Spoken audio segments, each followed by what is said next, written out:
యేసుక్రీస్తు తన నీతిని మనకు ఆరోపిస్తున్నాడు. చెప్పుడు మాటలు వినవద్దు. అలా విని నీ పనివానికి నీవు అన్యాయం చేస్తే, అతడు నిన్ను శపిస్తే, అది నీవు వింటే ఆ శాపము నీ మీదికి వస్తుంది. చెప్పుడు మాటలను లక్ష్య పెట్టవద్దు. సాడీలు చెప్పేవారు నీ చుట్టూరా చాలామంది ఉంటారు. నిన్ను ఎరిగినవాడు ఎవడో నిన్ను తిడతాడు. అది నీవు విని నీవు అతన్ని తిడతావు. అప్పుడు అతడి వల్ల నీవు, నీ వల్ల అతడు ఇద్దరూ చెడిపోతారు. నీవు మార్గమధ్యంలో అటూ ఇటూ చూడకుండా తిన్నగా నడిచిపో. నీవు జీవము గల మనిషివి.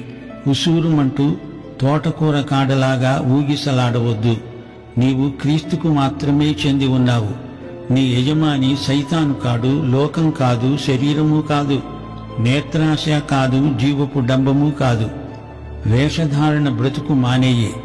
ప్రార్థనలో, ఉపవాసములో, దాతృత్వములో నీ ఆధ్యాత్మిక జీవితాన్ని వేషధారణ దెబ్బతీస్తుంది.